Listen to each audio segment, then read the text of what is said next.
Hi, I'm Kaylin. Have you ever looked into your sister's eyes, while your face was bleeding, your shoulder hanging out of its socket, and heard her whisper, "You should have just signed"? That night, I dragged myself across the floor, pounding on my parents' door, begging for help. And they left me there. On the porch. In the dark. What kind of family does that? And what would you do if it were yours? Because I decided I wouldn't stay their victim. When Celine invited me over for dinner that Tuesday night, she called it casual. But the second I stepped through the doorway of her soon-to-be house, I could tell this wasn't about dinner. The place still smelled like fresh paint and dust from recent renovations, the furniture sparsely staged, as if for a showing. Celine hugged me too tightly, her perfume clinging like an unwelcome guest. Declan was at the table, already pouring himself a drink, grinning like I'd walked into his office instead of my sister's home. "We're so glad you came," Celine said, her voice honey-sweet but rehearsed. "It's been too long." It hadn't been that long, a month maybe. But I didn't argue. I took off my coat, draped it over the back of the chair, and sat where she pointed. Dinner was takeout, Thai from a place downtown, neatly arranged in bowls like they wanted it to look homemade. Celine poured me a glass of wine before I could decline. Declan didn't waste time with small talk. He slid a thick manila envelope across the table toward me, his expression settling somewhere between casual and smug. "It's just a formality," he said. I didn't touch it. "What's this?" Celine leaned forward, her elbows grazing the edge of the table. "We're closing on the house soon, but, well, you know how the banks can be. They just need a little extra assurance." "Assurance," I repeated, still not opening the envelope. Declan sighed, like I was being difficult already. "Your name on the mortgage, only as a guarantor." "It's nothing big." I finally slid the papers out. One glance told me everything. Adjustable rates, balloon clauses, deferred fees, things they either didn't understand or hoped I wouldn't notice. I'm a financial manager. Numbers don't lie. This wasn't a favor. It was a trap. "You two were denied before, weren't you?" I said, keeping my voice steady. Celine gave a small, defensive laugh. "Temporary credit issues. You know how freelance income looks on paper. It's just the banks being uptight." Declan leaned back, smirking. "That's why we need you, Kaylin. You're the responsible one. Always have been." It wasn't a compliment. It was a collar. "I don't know," I said carefully. "This kind of arrangement puts me on the hook if anything goes wrong." "Nothing will go wrong," Celine said quickly. "You think we'd let that happen to you? Your family." Family. They threw that word like a net, but I could feel myself being dragged under it. We finished dinner, though I could barely taste the food. My mind kept looping through the numbers, the risks, and their easy way of making this seem like a simple yes. I told them I'd think about it, which bought me just enough time to escape without a fight. The next day, I sat in Margie's kitchen nursing a mug of coffee while she folded laundry at the counter. Margie has known me since college. She reads me like a book. "They want you to do what?" she asked when I told her. "Co-sign. Just to get them through closing," I said, though even to my own ears, it sounded like I was making excuses for them. Margie didn't bother hiding her disgust. "Kaylin, no. If you sign that, they'll drag you down with them. You're not family to them. You're collateral." I bristled. "That's not fair. They're my family." She dropped a towel in the basket and fixed me with a look. "And they're counting on you thinking that way. You're the only one who keeps showing up." "That's why they keep asking." Her words stuck like splinters. I wanted to argue, but instead I found myself saying, "I just don't want to lose them." "Maybe you need to ask yourself what you're losing by keeping them," Margie said softly. I didn't answer. A few nights later, I found myself at another dinner, this time at my parents' house. Celine and Declan were there, glowing with that smug, new homeowner energy, and my parents, Claudette and Malcolm, looked at them like they'd walked on water. Claudette dabbed at her lips with a napkin and turned to me. Celine tells me you haven't signed yet. What's the holdup? I'm still considering it, I said, carefully. Declan snorted. Considering? It's just a signature, Kaylin. You don't even have your own family to worry about. Why not help your sister start hers? It was a knife wrapped in politeness. My mother nodded in agreement, as though his point was reasonable. I stared at my plate, swallowing every sharp response that wanted out. I could already feel the room against me, waiting for me to snap so they could call me difficult. So I smiled instead, tight-lipped, and said nothing. That night, lying in bed, I replayed it all. Celine's fake warmth, Declan's smirk, my mother's silence. Was I being stubborn? Or was I finally seeing them for who they really were? I thought about every time I'd kept the peace, folded myself smaller, stayed quiet so no one would get upset. Maybe this was just one more chance for them to use me up. I told myself I'd think about it, but deep down, I already knew my answer, and I knew they wouldn't forgive me for it.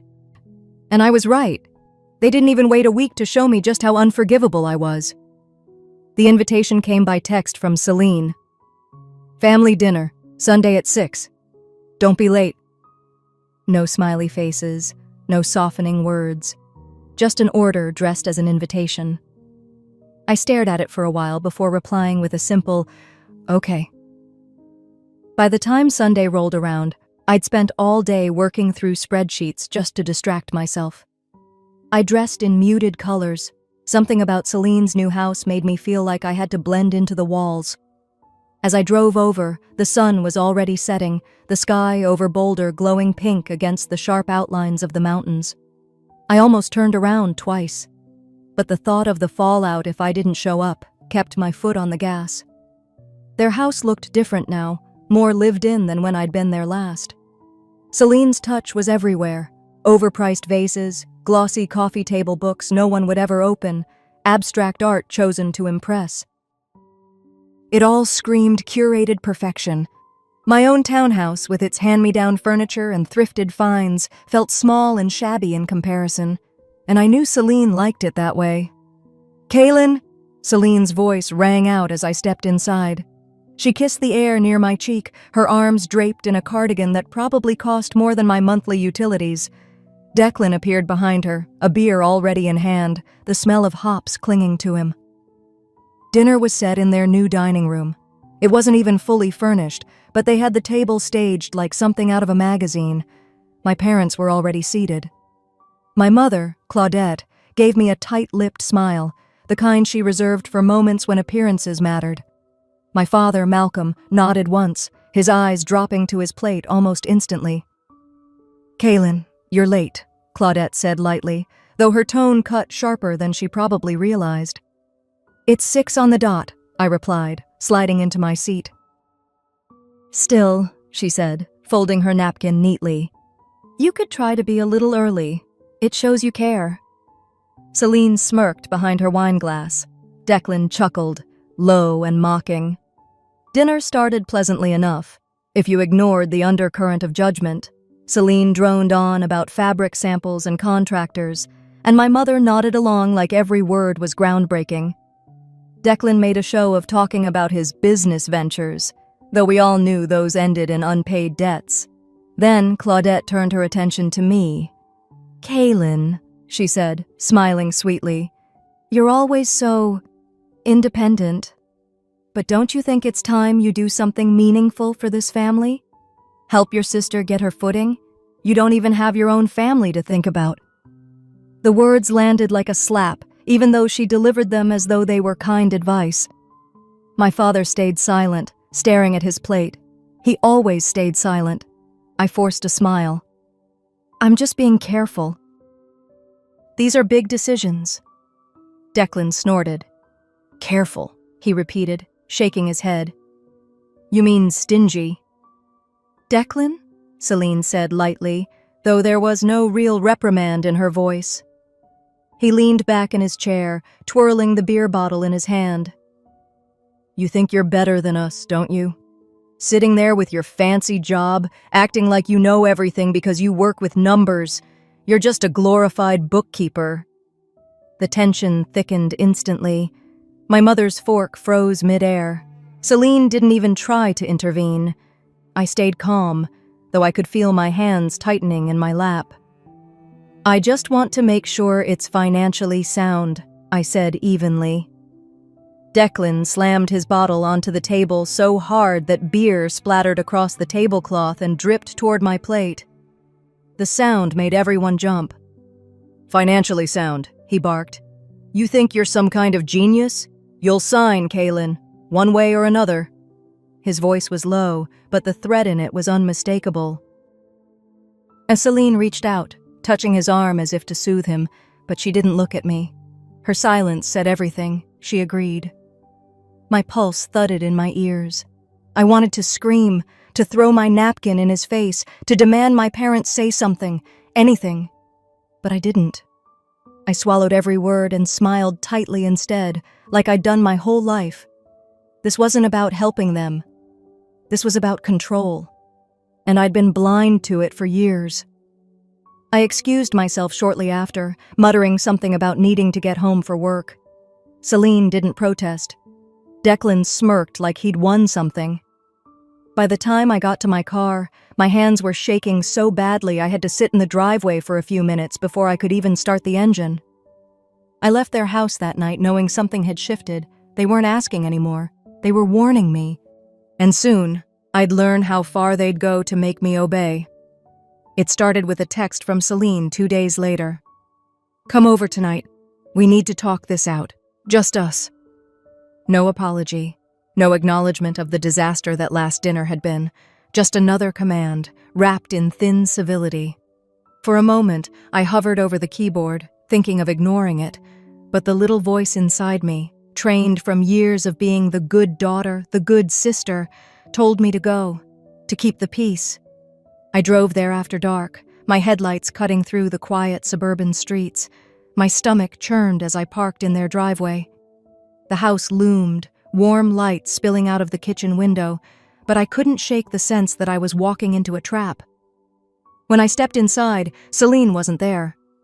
Instead, I found Declan in the kitchen, leaning against the counter, a beer dangling from his hand.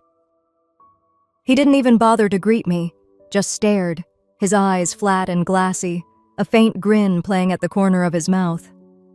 "So," he said, his voice dripping with mockery, "still think you're too good to help us out?" I kept my tone even, though my pulse was pounding. "I'm not too good for anything. I just need to make sure this is the right decision. It's a big commitment, Declan." He barked a laugh, taking a long drink before slamming the bottle down on the counter. "Big commitment. It's a signature, Kaylin. That's all. But you like to make things complicated, don't you? Always gotta be the smart one." Before I could answer, Celine appeared, leaning in the doorway. Arms crossed, she looked more like his ally than my sister. Her face was calm, but there was no kindness in her eyes. "Kaylin," she said, with a voice that could have cut glass, "you're making this harder than it needs to be. It's just a signature." "Why are you being so dramatic?" I turned toward her, desperate to reach the person I thought I still knew. This isn't about drama. This isn't about family anymore. This is about me protecting myself. Her eyebrows lifted, and for a second I thought I saw a flicker of something. Guilt, maybe. But it disappeared as quickly as it came. "Protecting yourself from what? Your own family? You sound paranoid." "I'm being careful," I said quietly. Declan pushed off the counter, closing the distance between us. "No," he said, stepping into my space. "You're being a problem." My instincts screamed at me to back away, but I stood my ground. "You don't get to talk to me like that." His smirk widened. "Oh, I'll talk to you however I want." Before I could react, he shoved me hard against the counter. The sharp edge dug into my back, and pain shot through my shoulder. My breath hitched. "Declan!" I shouted, trying to push him off, but his hand gripped my arm, forcing me in place. Then came the punch. It was so fast I barely registered it, just the sharp, blinding pain across my face, the taste of iron flooding my mouth, and the floor rushing up to meet me. I crumpled onto the cold tiles, my cheek pressed against them, the world spinning. My shoulder throbbed with a pain so intense it made me nauseous. For a moment I couldn't breathe. I looked up, dazed, expecting, hoping for Celine to help. Instead, she crouched down, her face close to mine. I could smell her perfume, sickly sweet, cloying, and her words were barely above a whisper. "You should have just signed." No anger, no concern, just cold finality. She stood up, and together they walked out of the kitchen, leaving me there like I was nothing. I don't know how long I stayed on that floor. Minutes, hours. Time lost all meaning. All I could feel was the throbbing in my face, the stabbing in my shoulder, and the crushing weight of realization. This wasn't just about money. This wasn't just pressure. This was a message. I was never their sister. I was their insurance policy. And I lay there, bleeding and broken, wondering how family could leave me like that. And then I remembered I still had parents. Maybe they'd help me. It took everything I had to get up from that kitchen floor. My cheek throbbed, my shoulders screamed every time I moved, and yet I managed to stagger to my car. The winter air bit at my skin as I gripped the steering wheel with my good arm. Every bump in the road sent waves of pain through my body, but I kept driving. Their house was only 15 minutes away, but it felt like hours. I whispered to myself as I drove, like a prayer I wasn't sure I believed. They're my parents. They may not love me like they love Celine, but they won't turn me away. They can't. By the time I pulled into their driveway, my vision blurred with tears and the snowflakes that had begun to fall. Their porch light was off, the house dark except for a faint glow in the living room window. I sat in my car for a moment, trembling, trying to gather the courage to get out. When I finally did, my knees nearly buckled. I made my way up the front steps, one shaky step at a time, and started pounding on the door. "Mom! Dad! It's me!" My voice cracked. "Please! I need help! Please!" The sound of my fists hitting the door echoed in the quiet night. I pounded again, harder this time, my shoulder screaming in protest. "Please open the door! I'm hurt! I just need you!" A light flicked on inside. My heart leapt. I pressed my ear against the door and heard movement, whispers. Claudette's voice, muffled but unmistakable. "Please," I sobbed. "It's Kaylin. I'm your daughter. I need you." I stood there waiting for the lock to click, for the door to open, for my mother to rush out and hold me like she used to when I scraped my knees as a child. But the lock never turned. The whispers stopped. The house fell silent again. I kept knocking, kept begging. "Please, I have nowhere else to go. Don't leave me out here." My breath came out in clouds, the cold seeping into my bones. Minutes dragged by like hours. My strength drained, my legs giving out as I sank onto the porch, my back against the door. I hugged myself with my good arm, shivering, bleeding onto their welcome mat, the one that said "Family First" in big, cheerful letters. That's when it hit me. They were in there. They knew it was me, and they had chosen not to help. A different kind of pain set in, one far worse than the dislocated shoulder or the split lip. It was the pain of knowing that my parents, my last hope, had looked at each other and decided I wasn't worth opening the door for. My sobs grew quieter. Eventually, I just stared at the snow-covered steps, numb to everything but the hollow ache in my chest. I don't know how long I sat there. At some point, a voice cut through the silence. "Oh my God! Are you okay?" I turned my head weakly. A neighbor, a woman I'd only seen a handful of times, was standing at the end of the walkway, phone in hand. Before I could answer, she was dialing. "Stay with me. I'm calling 911. Soon, the distant wail of sirens grew louder until red and blue lights washed over the white snow. EMTs rushed toward me, their voices calm but urgent. "Ma'am, can you hear me? We're here to help." I nodded faintly, tears spilling over again. Not from pain this time, but from the shame of it all. Strangers cared more than my own blood. One of them gently examined my shoulder. "Looks dislocated. Let's get her stabilized." They lifted me carefully onto a stretcher, wrapping me in a blanket as if to shield me from the bitter night and everything that had come before it. A police officer crouched beside me, his tone soft but steady. "You're safe now. We'll take care of you." Safe. The word felt foreign. As they wheeled me toward the ambulance, I glanced back at the house one last time. The light in the living room had gone out. The house looked empty again. That was the night I stopped being their daughter. Because that's when I saw what Celine had done to make me look like the villain. Morning light streamed through the blinds when I woke up in my townhouse. My arm throbbed in its sling, and the dull haze of the pain medication left me disoriented for a few seconds before reality crashed back.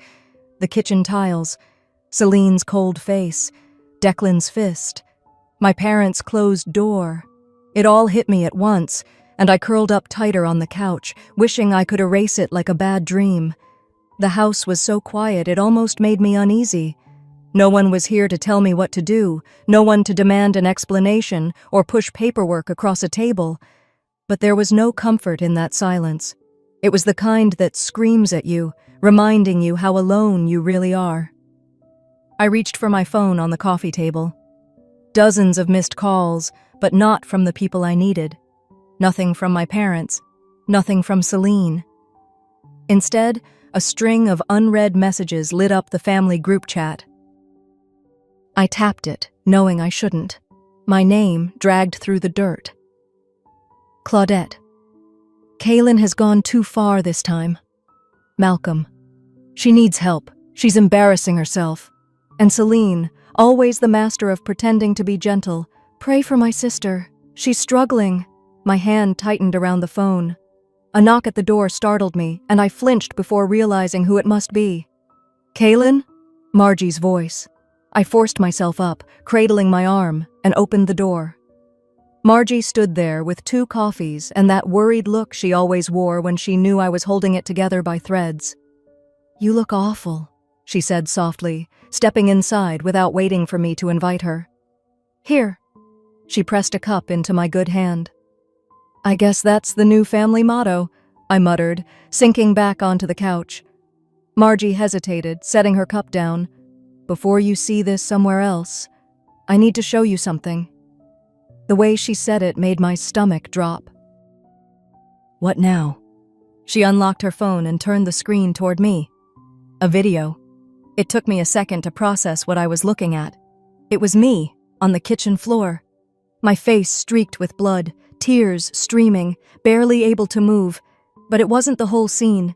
The clip had been cut, chopped up, stripped of context, and over it, Celine had added a caption. "Please keep Kaylin in your prayers. She's hurting right now and had an episode. Please don't judge." An episode. I watched myself through their lens, an unstable woman who had somehow done this to herself. They'd taken my pain and twisted it into a performance. My mouth went dry. "She posted this?" "In her little friends-only Facebook circle," Margie said bitterly. "But you know how that works. Half the family's already seen it. Probably half of Boulder, too."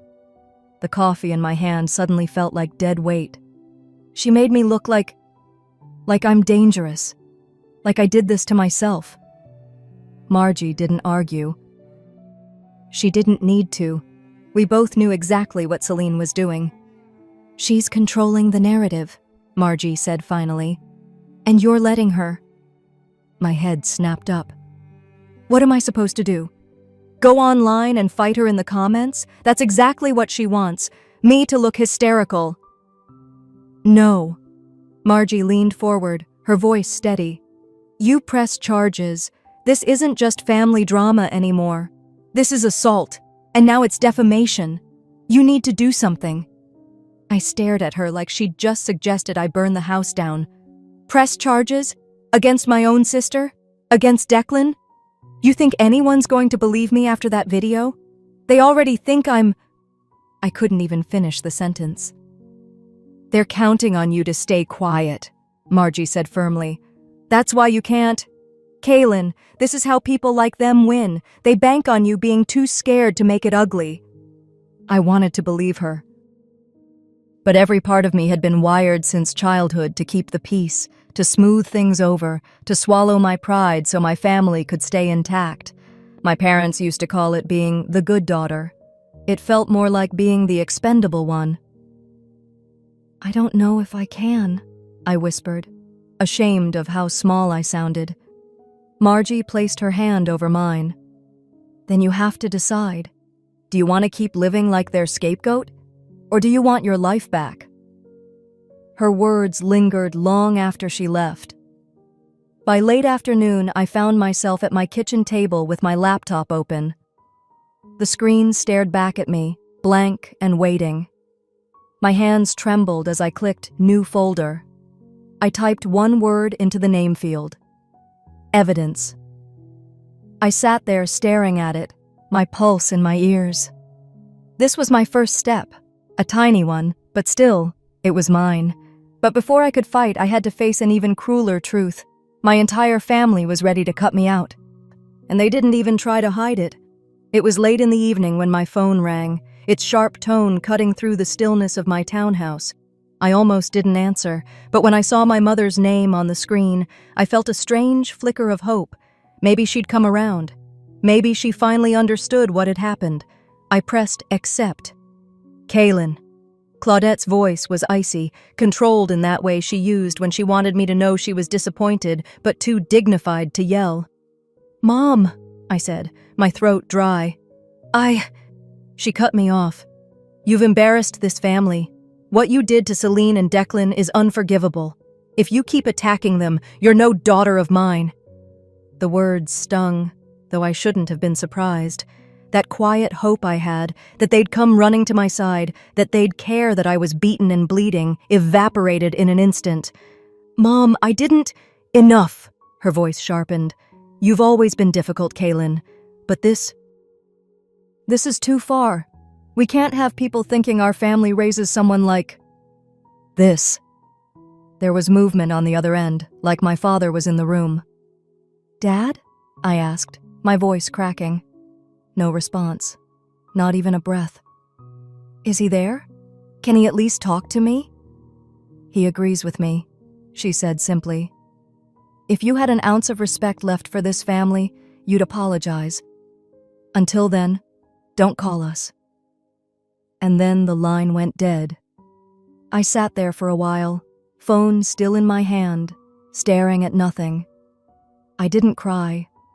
I think I'd run out of tears somewhere on that kitchen floor 2 nights ago. Hours later, scrolling aimlessly through my phone, I saw it. A public Facebook post from my mother. Prayers for our eldest daughter, Celine, as she handles false accusations with grace. We stand by her. Some people you can't help, no matter how much you love them. I read it 3 times. My mother didn't just turn her back on me. She'd buried me, publicly, for all her church friends and our extended family to see. And she did it with that same sugar-sweet tone she'd always used to make her cruelty sound righteous. The humiliation was bone deep. They didn't just choose Celine, they erased me. I closed my eyes, and my mind drifted to a memory I hadn't thought of in years. 12 years old. Sitting on the living room floor, folding laundry while Celine preened in front of a mirror, trying on dresses for some school dance. Mom fussed over her hair while Dad stood in the doorway, smiling like she was the only daughter he had. Me? I was invisible. That was my role. Quiet, useful, invisible. But invisibility wasn't protection. It was submission. Now, sitting in my empty townhouse, bruised and aching, I saw it clearly. They'd groomed me to stay small so they could use me when it suited them. That was what keeping the peace had really meant. The anger came slowly at first, like embers under ash. Then it grew. I opened my laptop and clicked on the folder I'd named Evidence. It was empty, waiting for me. I started to fill it. First, I scanned the medical reports from the hospital, detailing my dislocated shoulder and facial injuries. Then, the photos I'd forced myself to take of my bruises that morning, my hand shaking as I held the phone.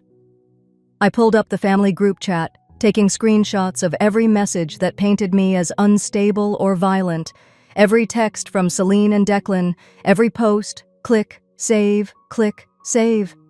With each file I added, I felt a little less like their victim and a little more like a person reclaiming her life. They thought they could destroy me quietly, like I'd just roll over and let them. But funerals aren't always for the dead. Sometimes they're for the living who finally decided to rise. And rising meant doing the one thing they never expected, fighting back. But first, I had to face them one last time, in the room where they thought they still had power over me. The call came just after 3 in the afternoon. I had been sitting at my kitchen table, staring at my laptop screen, trying to make sense of the growing pile of evidence I'd been gathering. My arm ached in its sling, my bruises ached more, but it was the silence from my family that weighed on me the most. When I saw my mother's name flash across the screen, my chest tightened. I answered, bracing myself. "Kaylin," Claudette said, her tone clipped yet oddly performative, as though she were speaking to an audience instead of her daughter. "Come for dinner tonight. We need to settle this like a family." It wasn't an invitation. It was a summons. I almost declined.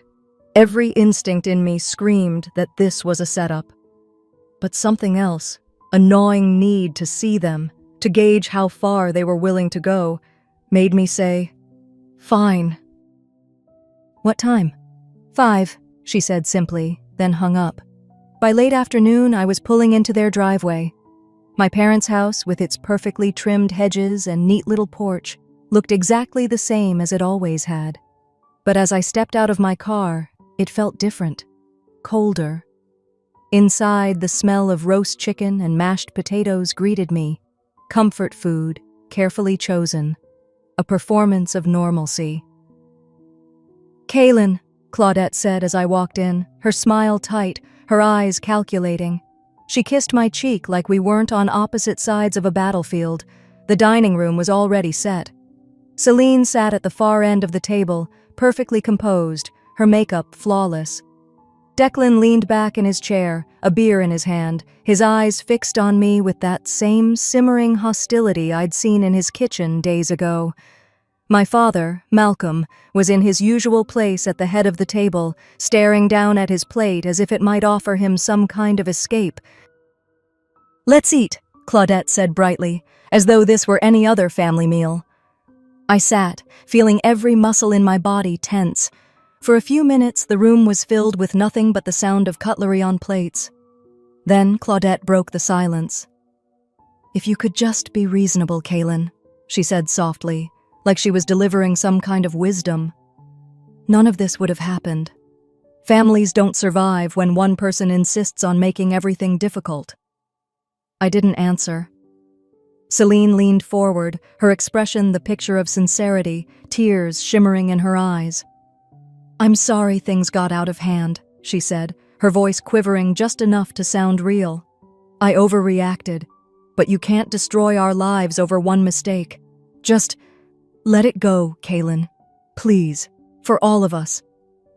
Her performance would have been Oscar-worthy if I didn't know the woman underneath. I looked at her, at those carefully placed tears, and felt nothing, no guilt, no sympathy, just disgust. "Celine," I said quietly, "you didn't overreact. You orchestrated this." Her face hardened, the act slipping for a fraction of a second before she caught herself. Declan slammed his beer onto the table, the sound sharp and violent. "You think you can just walk around acting like you're better than us? If you drag us to court, I'll make sure you regret it. Career, reputation, everything. I'll ruin you." The words hung in the air.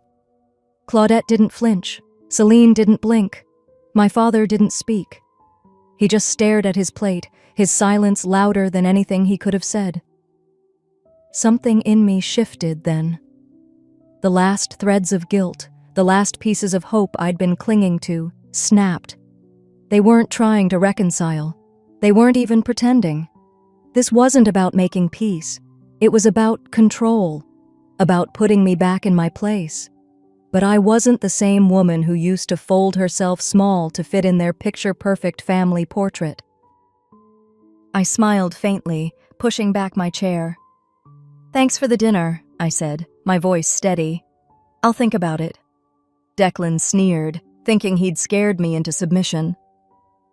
Celine dabbed at her eyes like her little performance had worked.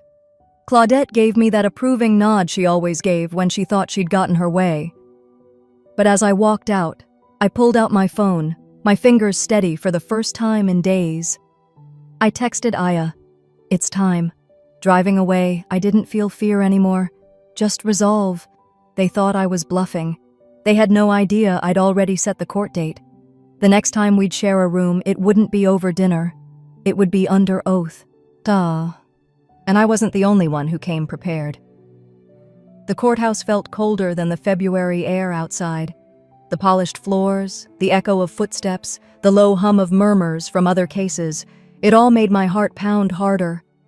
I kept my head up, walking alongside Aya, my lawyer, who had the kind of quiet confidence I needed to borrow that morning. Celine and Declan were already seated when we entered the courtroom. She wore an immaculate white dress, a shade too bright for the room, her hair perfectly smoothed into place. Declan was in a navy suit, his jaw tight, posture rigid, both of them performing for sympathy. Claudette and Malcolm sat right behind them, arms folded, faces stony, glaring at me as if I were the embarrassment here. Aya leaned toward me. "They'll go low." "Expect it," she said softly, and I nodded, gripping the edge of the table. The judge entered, and the room stilled. "This is a hearing regarding the matter of Kaylin Hartman versus Celine and Declan Price," he announced. Their lawyer rose first, a man with a sharp suit and a sharper tongue. "Your Honor, my clients have been the target of false allegations. Ms. Hartman has a long history of emotional instability, and the incident in question was self-inflicted. My clients acted only in self-defense when she became erratic." Celine dabbed at her eyes with a tissue, though I noticed there were no tears. Then came the video. They played it on the large monitor, a chopped-up, distorted version of that night. It showed me crying on their kitchen floor, but the context was gone. It looked like I was out of control, incoherent. Then they submitted written statements. Claudette's character reference was read aloud. Kaylin has always been prone to outbursts. As her mother, I have tried for years to help her manage her emotions. I felt my stomach twist. My own mother had put her name to that. When it was our turn, Aya stood with the calm authority of someone who had done this 1,000 times. "Your Honor, what my clients just showed you was a performance. Let's look at the facts." She pulled up the first document on the screen, my ER report, time-stamped. "These injuries," Aya said, pointing at the line item, "are consistent with blunt force trauma. The attending physician specifically noted they could not have been self-inflicted." Then she projected a screenshot of a text from Celine. "You should have just signed." Gasps rippled through the room. Aya didn't stop. "And finally, we have security footage from a neighbor's camera. You'll see Mr. Price leaving the house moments after the assault, while Ms. Hartman was left on the floor, injured." The video played. Silence fell over the courtroom. Celine's mask slipped for the first time, her eyes wide, lips pressed thin. Declan shifted uncomfortably, his hands clenching and unclenching. "This is not a family dispute," Aya said, her voice like steel. "This is an assault, compounded by defamation." Declan shot up, ready to speak, but the judge cut him off. "Enough. Sit down." I felt a strange stillness in me. Not relief, not yet, but a calmness, knowing that their lies were finally unraveling in front of strangers who could see them for what they were. The judge looked over the evidence, then at us. The request for a restraining order against Miss Hartman is denied. And let me be clear, if these fabricated materials continue to circulate, you may face criminal liability. It wasn't the sweeping justice I'd imagined in my darkest nights, but it was enough to shake their confidence, enough to remind them I wasn't theirs to break anymore. As I walked out of that courtroom, my head high, I didn't look back at them. And as I walked out of that courtroom, I knew exactly what kind of life I wanted to build, one they could never touch again. And the first step was redefining what family meant to me. It was a quiet November morning, the kind where the cold presses against the windows and seeps through the cracks, reminding you winter isn't just coming, it's here. I stood at my front door, holding a tray of freshly baked rolls, my hands steady. For a moment, I stared at my fingers. These were the same hands that once pounded on my parents' door, swollen and bruised, begging for help that never came. That night, I had been left on a porch, bleeding, small and desperate. Now I was standing on the inside of my own home, opening my door for people who actually wanted to walk through it. Aya was the first to arrive, balancing a pie dish and a stack of case files, because of course she couldn't fully unplug even on Friendsgiving. "Don't judge," she said, laughing. "Pumpkin pie and legal briefs, both essential." Behind her came Margie, with a massive casserole in her arms.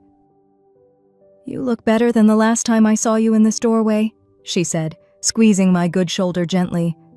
And Eudora, my neighbor who had once only been a polite wave across the lawn, carried in a mismatched set of mugs, insisting we needed more coffee options. We spread the food across my thrift store table, pies in chipped ceramic dishes, mashed potatoes in a pot with a handle that wobbled, folding chairs creaking under the weight of real people with real love to give. It wasn't perfect, but it was warm. "This isn't what I imagined Thanksgiving would look like," I said aloud, half to them and half to myself. Margie clinked her fork against her glass. "It's Friendsgiving. Upgrade." We all laughed, and I felt something loosen in my chest, a knot I'd been carrying for months. This wasn't the family I was born with, but it was the one I chose, and more importantly, it was the one that chose me back. A few days earlier, a letter had arrived in the mail. Celine's handwriting was instantly recognizable, looping and precise. My stomach churned as I opened it. It wasn't an apology. Not really. It was a plea, thinly veiled manipulation, begging me to let things go for the sake of family. I'd torn it in half before finishing it, watching the pieces fall into the recycling bin. Some doors stay closed for a reason. Now, surrounded by people who'd stood by me when my blood relatives didn't, I felt the sharp echo of that night I'd begged behind a locked door. But this was different. This time, I was the one deciding who came in. "They tried to teach me that family meant obedience," I said softly, surprising even myself with how much the words felt like a declaration. "But I've learned something else. Family is the door you choose to walk through, and the people you let walk through it with you." Aya raised her glass. "To chosen family," she said. We all joined in, the sound of our glasses clinking, filling the room like a bell. As dinner wound down and everyone settled into easy conversation, I stepped out onto the balcony. The winter air bit at my cheeks, but it felt good. It felt real. I thought about everything that had happened, the blood on Celine's kitchen tiles, the silence from my parents, the courtroom where my truth finally saw daylight. And then I thought about now. This little rented townhouse, mismatched furniture, a table full of people who didn't see me as collateral, but as Kaylin. "I used to think strength meant never breaking," I whispered to myself, letting the cold air fill my lungs. "But real strength is what you grow in the cracks." I took one last look at the glowing room behind me, laughter spilling through the half-open door. And for the first time in my life, I wasn't waiting for anyone to open the door for me. I'd already opened my own.